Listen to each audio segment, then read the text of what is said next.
El segundo puesto aquí en Chengdu en el Mundial, era mi primera final en élite, o sea que súper contento. El objetivo principal era llegar al podium y llegar al segundo puesto pues es increíble. O sea, era el objetivo, es súper contento de acabar la temporada así y nada, ahora preparar el año que viene para llegar al primer puesto. Yeah, for the last session, why you get to the full score about that? How do you feel that? La última zona ha sido increíble, he podido dar el máximo de mí mismo, era una zona que me gustaba mucho, muy indoor y lo he pasado súper bien, he ido a dar al máximo, no sabía que haciendo la máxima puntuación quedaba segundo y cuando he acabado y lo he visto ha sido increíble, o sea que muy contento. Yeah, so you're very lucky today, so what's your next plan?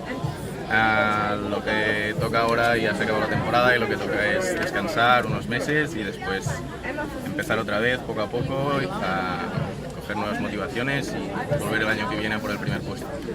How do you feel the Chengdu, the match here? The people and the atmosphere here?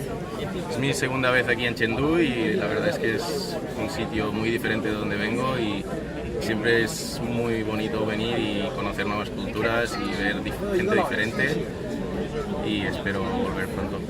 Hope to see you again next year in Chengdu. Gracias.